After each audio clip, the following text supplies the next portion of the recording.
مجھے اس کا مجرا دیکھتے ہوئے مسلسل 10واں دن تھا۔ کیا غضب کی نئی چیز ہیرا منڈی میں آئی تھی۔ اس کا نام بلبل تھا۔ جب وہ ناچتی اور تھرکتی تھی تو جیسے سب تماشبین محو ہو جاتے۔ روزانہ اس کو ناچتا دیکھ کے میری شیطانی ہوش مزید پیاسی ہو جاتی اور میں نے فیصلہ کر لیا کہ اس سے ضرور ملوں گا۔ میں ہر قیمت پر اسے حاصل کرنا چاہتا تھا۔ اس دن مجرے کے دوران وہ بجھی بجھی سی دکھائی دے رہی تھی۔ اس کے ناچ میں وہ روانی بھی نہیں تھی، لیکن مجھے اس سے ملنا تھا، بات کرنی تھی اور معاملات طے کرنے تھے۔ مجرے کے اختتام پہ جب سب تماشبین چلے گئے تو میں بھی اٹھا۔ وہ کوٹھے کی بالکنی میں اپنی نائکا کے ساتھ کسی بات پر الجھ رہی تھی۔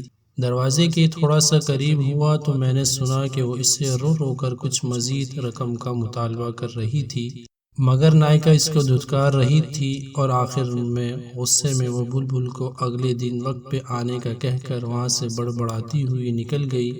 بلبل کو پیسوں کی اشد ضرورت ہے، یہ جان کے میرے اندر خوشی کی ایک لہر دوڑ گئی۔ چہرے پر شیطانی مسکراہٹ پھیل گئی کہ وہ ضرورت پوری کر کے میں اس کے ساتھ جو چاہے کر سکتا ہوں۔ میں اس کے جانب بڑھا۔ اس کا چہرہ دوسری طرف تھا اور وہ برقع پہن رہی تھی۔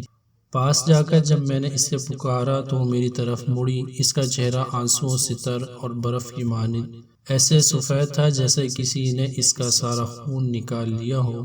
اس کی یہ حالت دیکھ کر میں چکرا سا گیا اور اس سے پوچھا کہ کیا ہوا ہے، وہ ایسے کیوں رو رہی ہے۔ میری طرف دیکھتے ہوئے وہ چند لمحے خاموش رہی اور میرے دوبارہ پوچھنے پر گھٹی گھٹی آواز میں بولی، ماں مر گئی، ماں مر گئی۔ کیا؟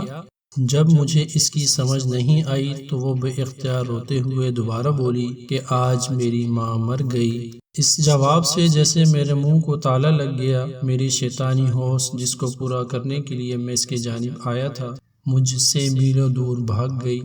تو تم یہاں کیا کر رہی ہو؟ میں نے غصے اور حیرت سے اس سے پوچھا۔ کفن دفن کے پیسے نہیں ہیں میرے پاس، اس لیے میں مجرا کرنے آئی تھی، مگر نائکا آج پیسے ہی نہیں دے رہی، کہتی ہے کہ بہت مندی ہے۔ تماشبین کوٹھے پر نہیں آتے، جو آتے ہیں وہ پہلے کی طرح کچھ لوٹاتے نہیں۔ وہ کہہ رہی ہے کہ عیدی والوں سے اپنی ماں کے کفن دفن کا انتظام کروا لو۔ اتنا کہہ کے وہ برقع پہن کر کوٹھے سے باہر نکل آئی۔ میں بھی اس کے پیچھے چل پڑا۔ میں تمہاری ماں کے کفن و دفن کا بندوبست کرتا ہوں۔ وہ چند لمحے مجھے مشکوک نظروں سے دیکھتی رہی اور پھر خاموشی سے میرے ساتھ بیٹھ گئی۔ گاڑی ٹیکسلا سے باہر نکالتے ہوئے میں نے بلبل سے اس کے گھر کا پتہ پوچھا۔ وہ علاقہ میرے لیے نیا نہیں تھا، کئی بار میں وہاں سے گزرا ہوا تھا۔ میں نے گاڑی اس طرف موڑ دی۔ سارا راستہ وہ خاموشی سے روتی رہی۔ میرے پاس اس کو تسلی دینے کے لیے الفاظ بھی نہیں تھے۔ کچھ دیر میں ہم بلبل کے گھر پہنچ گئے۔ یہ چھوٹا سا ایک کمرے کا گھر تھا۔ صحن کے بیچ میں چارپائی پر اس کی ماں کی لاش ایک گدلے کمبل میں لپٹی پڑی تھی۔ صحن میں بلب کی پیلی روشنی وہاں بسنے والوں اور گھر کے حالات چیخ چیخ کر آیا کر رہی تھی۔ چارپائی کے پاس دو بوڑھی عورتیں بیٹھی تھیں۔ ایک کی گود میں 7-8 ماہ کا بڑا گول مٹول اور پیارا سا بچہ کھیل رہا تھا۔ آدھی رات ہونے کو آئی تھی۔ جیسے ہی بلبل گھر میں داخل ہوئی، وہ بوڑھی عورتیں بچہ اسے سونپتے اور دیر آنے کی وجہ سے ناراضگی کا اظہار کرتی ہوئی وہاں سے رخصت ہو گئی۔ بلبل بچے کو لے کر کمرے کی طرف گئی۔ بچہ بہت بے قرار تھا اور پھر وہ اس کی چھاتی سے لپٹ گیا جیسے صبح سے بھوکا ہو۔ کیا یہ بلبل کا بچہ ہے؟ یہ ایک نیا انکشاف تھا کہ بلبل شادی شدہ بھی ہے۔ چند لمحوں کے بعد وہ کمرے سے باہر آئی، مجھے یوں ہی کھڑا دیکھ کر پھر کمرے میں گئی اور ایک پرانی کرسی اٹھا لائی۔ سیٹھ جی معذرت، میرے گھر میں آپ کو بٹھانے کے لیے کوئی چیز نہیں ہے۔ وہ کرسی رکھتے ہوئے شرمندگی سے بولی۔ میں سر ہلاتے ہوئے اس کرسی پر بیٹھ گیا۔ کچھ سمجھ نہیں آ رہا تھا کہاں سے شروع کروں۔ تمہارا اصل نام کیا ہے بلبل؟ بالآخر میں نے اس سے پوچھا۔ وہ چپ رہی، شاید بتانا نہیں چاہ رہی تھی۔ افشاں، میرے دوبارہ پوچھنے پر اس نے آہستہ سے کہا۔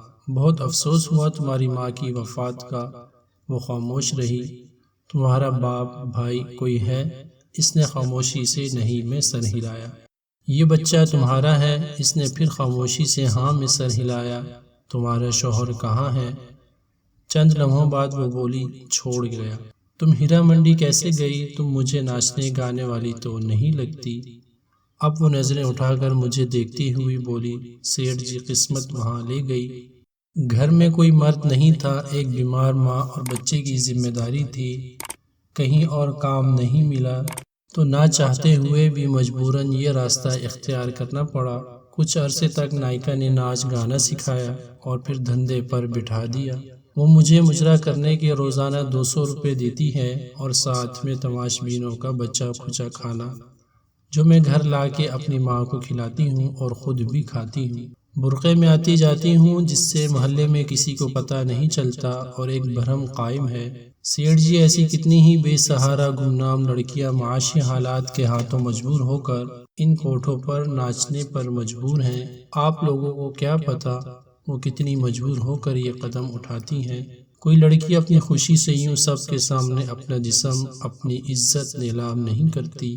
جو لڑکیاں ایک بار اس دلدل میں گر پڑتی ہیں پھر وہ دھنستی ہی چلی جاتی ہیں اور پھر اس میں ہمیشہ کے لیے ڈوب جاتی ہیں۔ یہ سب کچھ بتاتے ہوئے افشاں کے لہجے میں بے بسی اور بے چارگی تھی، جیسے وہ کسی ناکردہ گناہوں کی سزا کاٹ رہی ہو۔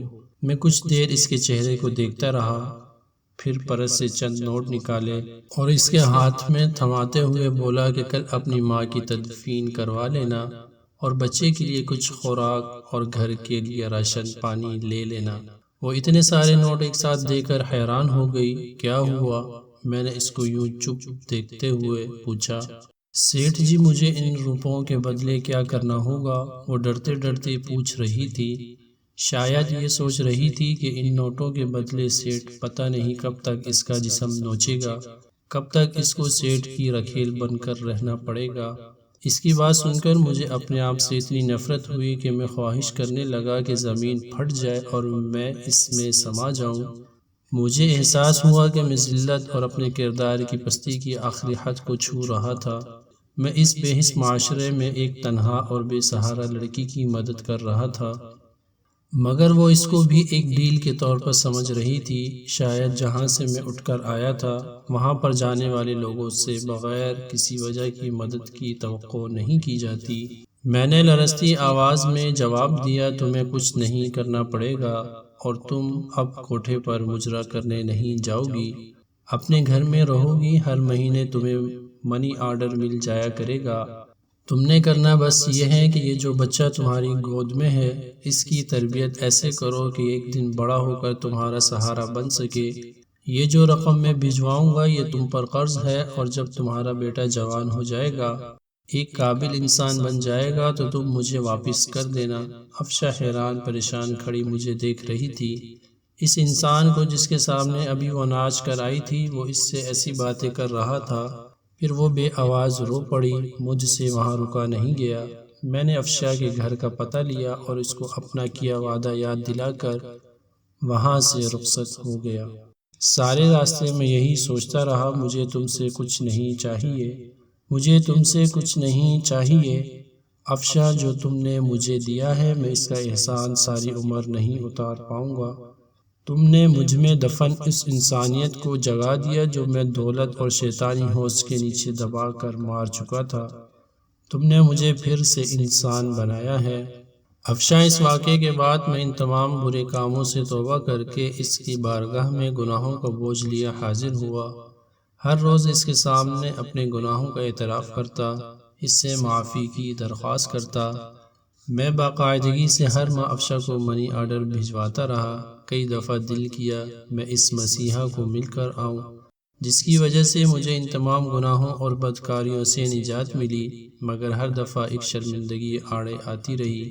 کبھی میں اپنی شیطانی ہوس کے لیے اس کا پیاسا تھا اور پھر وقت گزرتا چلا گیا، دن مہینوں میں بدلنے لگے اور مہینے سالوں میں تبدیل ہوتے گئے، مگر میں افشاں کو بھولا نہیں تھا۔ وہ بھی میری طرح بوڑھی ہو گئی ہوگی اور اس کا بیٹا بھی جوان ہو گیا ہوگا، پتہ نہیں کسی قابل بنا ہوگا، اپنی ماں کا سہارا بنا ہوگا کہ نہیں۔ میرے بچے جوان ہو گئے تھے، زندگی اتار چڑھاؤ کے ساتھ مسلسل چل رہی تھی۔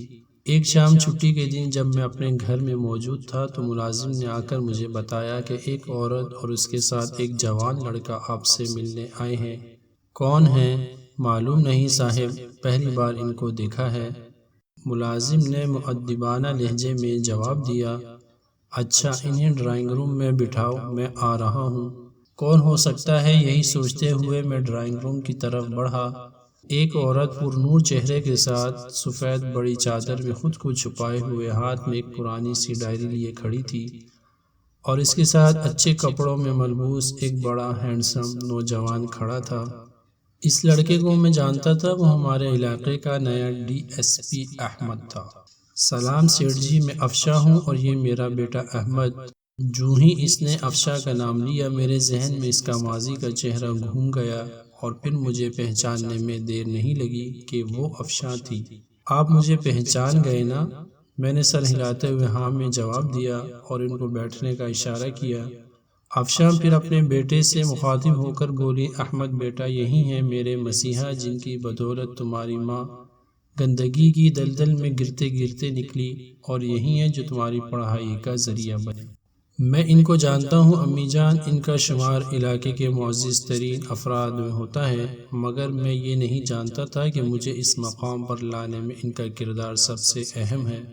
سیٹھ صاحب، جس طرح آپ ہم بے سہارا اور بے کس لوگوں کی زندگی میں مسیحا بن کر آئے، اس کا احسان ہم کبھی نہیں بھولیں گے۔ احمد بڑی مشکور نظروں سے دیکھتا ہوا بڑی عاجزی سے بول رہا تھا، ایسے کہہ کر آپ لوگ مجھے شرمندہ مت کریں۔